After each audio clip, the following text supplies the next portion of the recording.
Yo, what up? I'm Johnny Skulls. This is Dax Dabs, and we're from the band Above Snakes.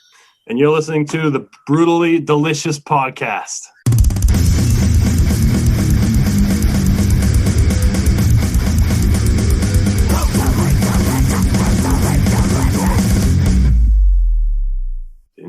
Hey, can you hear us? Hey, what's up? Yeah. How's it going? Good. I'm Bruce. That's my partner, Chris. Hey. What's up, guys? Uh-huh. Thanks for joining us. I really appreciate it. Oh, yeah. Thanks for having us.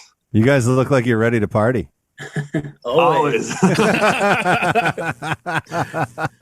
I'm going to just jump right in. And for those not familiar with Above Snakes, because I wasn't until Tom recommended you guys to me, but for those not familiar with Above Snakes, can you give us the 2-sentence boardroom pitch or elevator pitch?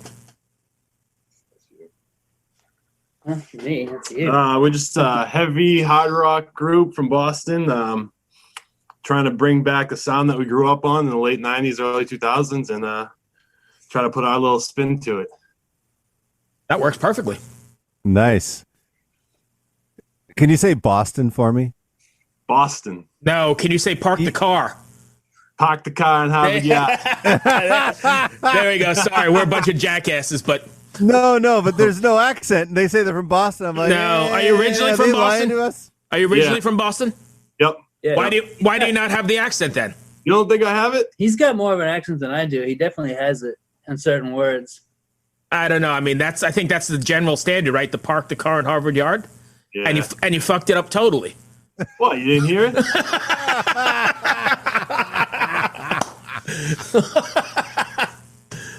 Are you guys in Anyway, your jam space right now? Yeah, this is our control room. We have a studio here. Oh, wow. What? Yeah, it's It pretty looks like a nice pretty nice studio. Thank you. Yeah, Yeah. yeah. Yeah, who's the engineer in the band? What was it? Who's the engineer in the band? Both of us. Cool. Now, this could get geeky pretty fast. it usually does. Because I run a audio software company.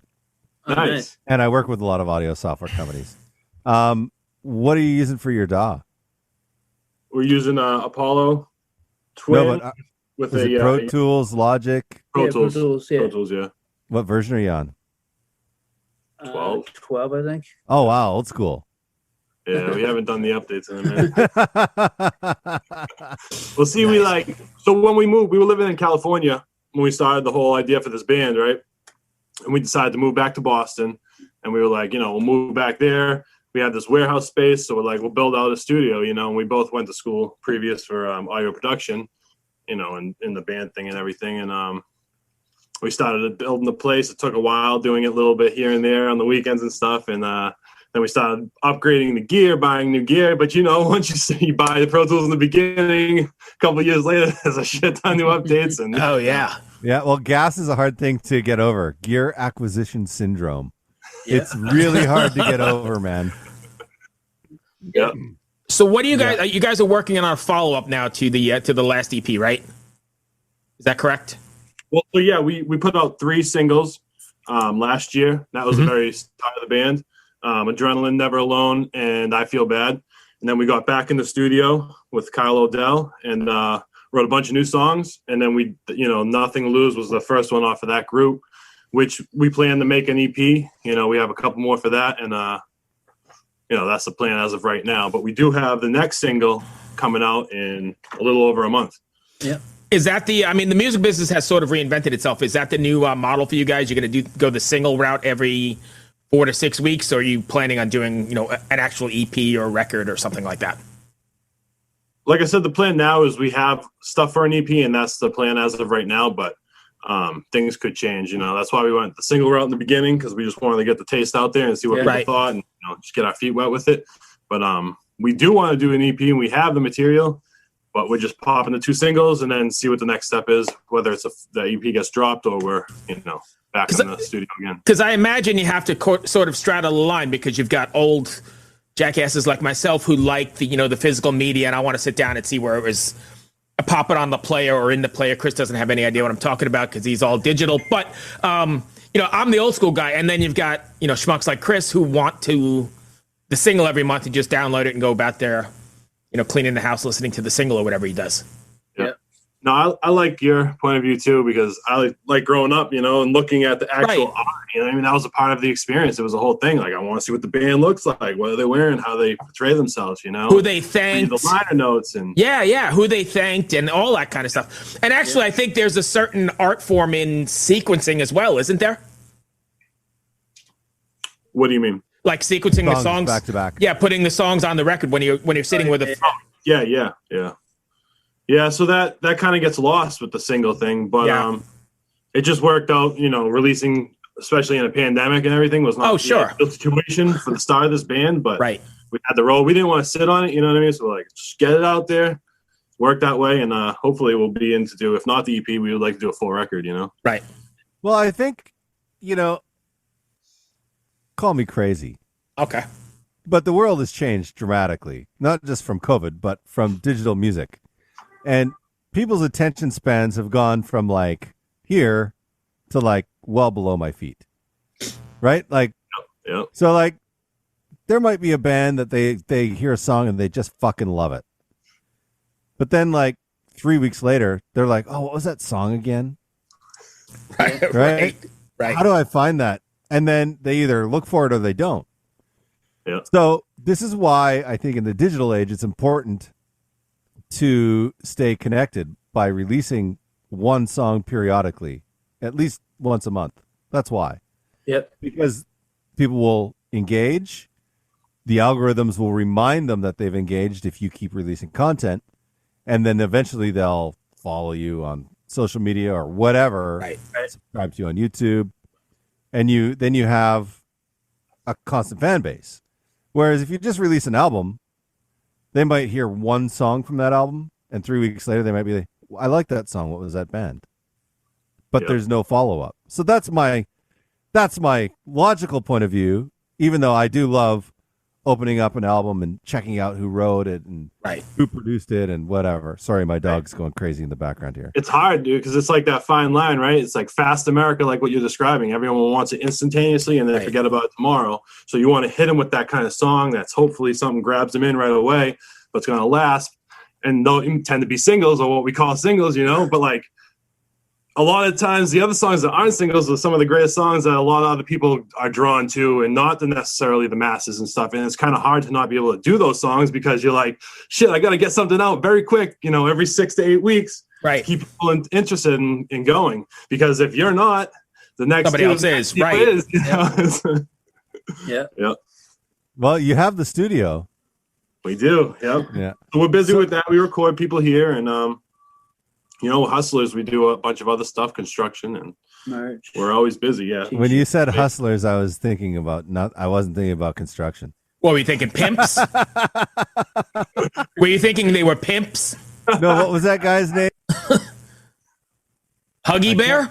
No, the guy that owned Hustler. Oh, Larry Flint. Yeah, Larry Flint. Sorry, That's what I was don't know why thinking I about know when they that. said, Yeah. we're hustlers. I'm so sorry about my dog. I am so sorry about my Dude, dog. we're talking about I'm gonna Larry go on Flint. mute. We're talking about Larry Flint, and you're worried about your dog. Well, can you hear her? No, I don't even hear. Oh, she's going crazy. She's a 6-month-old pup, and she is still learning the ways of the road. What do you guys? Fun times, fun times. What do you guys have planned for the upcoming months or for now into 2022? Is there any sort of live thing, or is it still too early to tell? Or That's definitely the plan. We are waiting to, you know, tie some things up and before we can announce anything. But you know, we're trying to get on the road as soon as possible. And like I said previous, we have the next single coming out in early February. Yep. We're just finalizing the actual date, you know, first couple weeks of February. how worried about it, or maybe you're not even worried about it, but how much is it on your mind getting out there in this, I don't know, post-COVID world or COVID, whatever it is, Omicron? I mean, it's definitely different. Yeah, definitely different. And it's so hard, you know what I mean? Like you think it's going good, everything opens back up, and then all of a sudden they're ramping up again, and I don't know, I think it's going to shut down again. You know, we haven't heard anything right now, fingers crossed, because we do want to get out there and, you know. You know what? I don't think there's going to be a government shutdown. I think there's going to be a society shutdown. I think businesses are going to shut themselves down because they won't have the employees to deal with it. Like here where I am in DC, there's stores closed already. Yeah. Not because they want to be, but because everyone's out sick. Yep. Yep. Yeah, like So- my fiance works at a bar, and she a bunch of her people were sick that work there, and so they're hurting too, and then I think they're going back to mask mandates. I just heard so. Yeah. It wouldn't shock me. I mean, I went to an N95. I'm not gonna lie. Yeah. Being an old geezer, I definitely don't want to get it. Those are the best ones, I guess, right? Like Yeah, that's what they say. Well, today, who knows? It changes again tomorrow, but Hey. always changing narrative. That's the beautiful thing about science, man. right. The more you learn, the more you know, right? And the more Yes, you realize what you didn't know, right? Imagine, Well, imagine if humanity was like, well, I learned gravity didn't exist. And then that's because that was the expert at the time that said that. Everyone's like, well, fuck, gravity doesn't fucking exist. You'd be like, Right. what the fuck? It's falling from the fucking sky, you ass. We learned. Right. Yeah, so hopefully everything's good and go on the road and get going for 2022. Are you going to do anything, or are you doing anything to prepare differently for it? no, just these next videos coming out. We do have to shoot another video after that. We really like doing videos. We like getting creative with it, and that was a little extra thing of having some time with the pandemic and everything. We were able to build our own sets and get real hands on with it. And we like doing that shit. Yep. Man, this is crazy. So you build your own studio, you build your own sets, you shoot your videos. Yeah. Is there anything else you guys do that we should know about? We do clothing. I got a clothing company that I'm just revamping right now called Black Label Kin. But like I made this, I make a bunch of the stuff that we wear in the videos and everything, and it's just totally nice. hands on. Like, do you make it yourself? Like, do you sew it? Yeah. I make it. It started with like leather vests, like biker vests with studs and a bunch of leather and stuff on it, and so I never sewed before, and I got a sewing machine when I was living in LA. Some chick bought me one, and I was like, I'm learning, That is the most LA story ever. Some Yes. chick bought me a sewing machine. And I started a clothing Well, company. because I'd walk into these stores, on Melrose and shit, and I'd be like, dude, these things are sick, but they'd be like $1,000 for a Yeah. shirt. So I'm like, yo, I can't afford that. I'm struggling the hardest moving furniture to try to pay my bills. You know what I mean? So I was just like, well, shit, if I can't afford it, I'll learn how to do it myself. And that's just kind of the mentality for this band, Good for you. I love this story.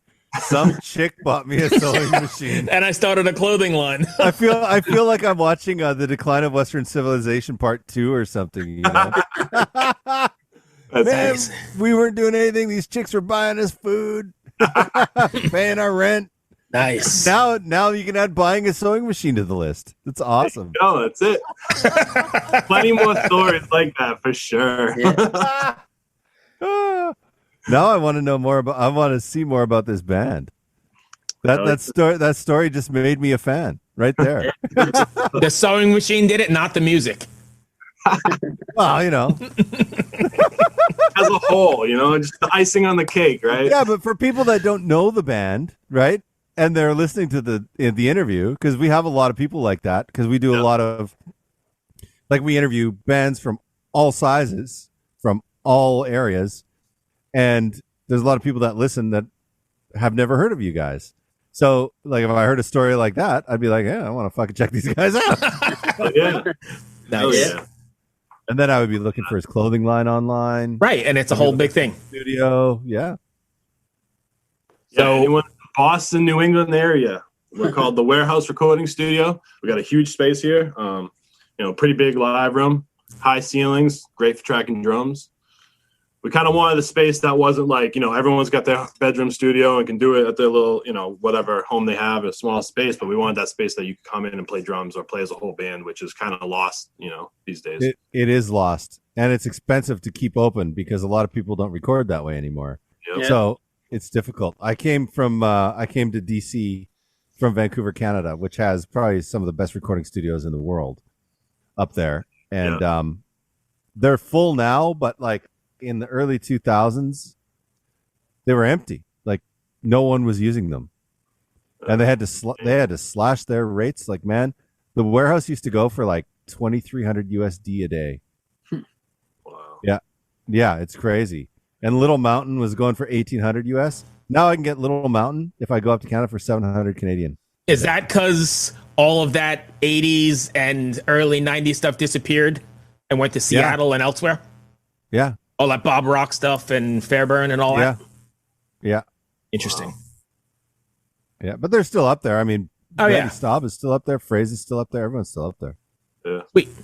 Well, Chris, if you don't have anything else, I've got my my humor stuff to end this on. You guys have a sense of humor, I think.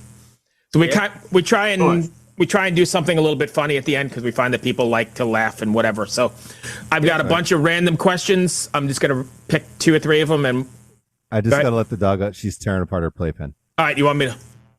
I'm gonna keep going. Yeah. So these are completely random, and I'm gonna put you on the spot. But you ready? Yep. What mythical creature would improve the world most if it existed? Wait, what mythical creature would what? You cut out there for a second. What mythical creature would improve the world the most if it existed? We got him stumped on mythical creatures, Chris. Well, go. I'm getting Go. humped by Come on. my dog, so All All right, you want me to move on? Yeah. Pass. We're gonna pass. So you only get 1 mulligan. The rest we got to answer here, right? Yep. All right. Is cereal a soup? No. Why? Because I'm going to say it is. I'm going to argue all day long it is. Because isn't the definition of soup something in liquid in a bowl? Well, now that you say it, I don't know the definition, but everything I'm like trying to fight my answer. I'm going back on. Like, it's cold. Well, gazpacho's a soup, and that's cold, right? Right. It's got milk, and plenty of soup's got milk in the. You know, Right. So I don't know. It just doesn't seem like a soup to me. All right. Nothing else? No. You? I'm good. Sorry. I agree with him. I guess. I don't know. I guess not. All right. How many square feet of pizza do you reckon are eaten in the U.S. each year? Jesus. Square. Does this include dollar pizza? Dollar pizza. What the fuck is dollar pizza? Fuck off. What is dollar pizza? It's pizza you buy for a slice for $1. Oh, you mean like Little Caesars or some bullshit? No, they're all over the place. You can just go to the store and it's like $1 a slice. Dude, where the fuck are you finding dollar pizza? I haven't seen dollar pizza in a long time. Me neither. Thank you for agreeing with me. I think he's out of his mind. But Little Caesars, you can get the whole thing for $5, so that's pretty Right. That's almost, I mean, I guess when you break it down, that's like 80 cents a slice, but that's not really pizza, is it? good. Less than $1. All right. So completely ridiculous. I'm sorry. I'm dealing with a fucking crazy ass dog, so I'm on mute. Sorry. No, that's fine. So the last one I've got, completely ridiculous, but what's your favorite animal sound and can you demonstrate it for us?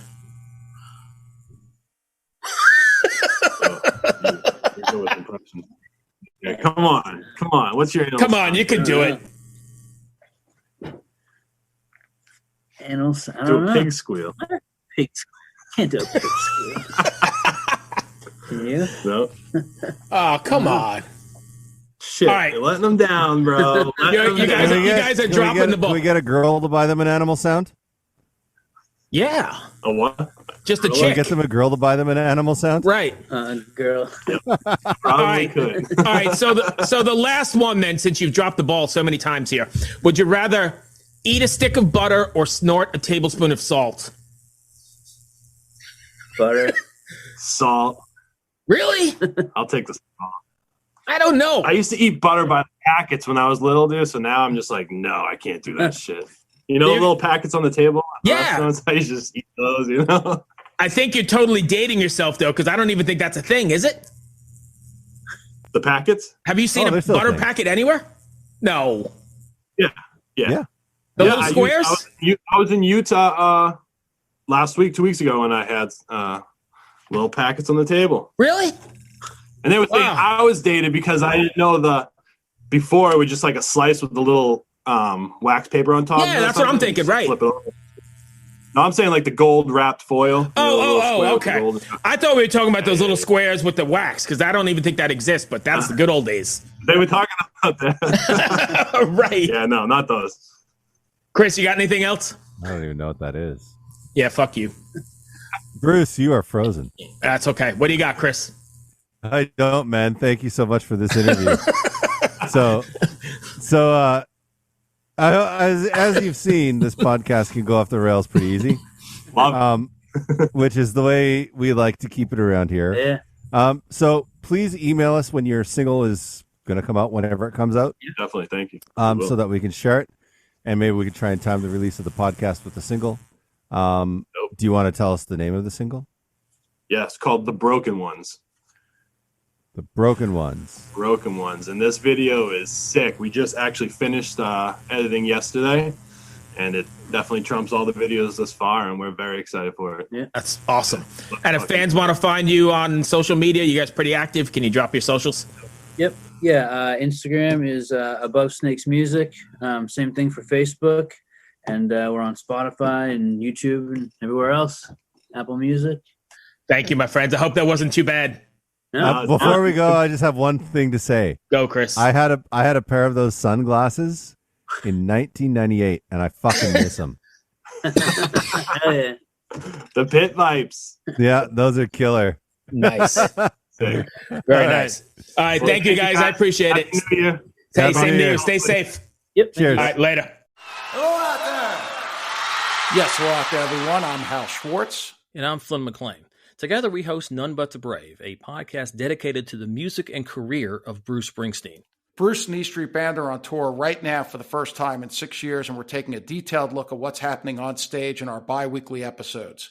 We've also been recently joined by some very exciting guests, including rock journalist Warren Zanes and Stephen Hayden, Backstreet's Magazine founder Charles Cross, and Barstool's Kirk Minahan. If you're a diehard Springsteen fan, this is the show for you. So please subscribe to None But the Brave on your favorite podcasting platform, and we hope to see you further on up the road. Thank you so much. We'll be seeing you.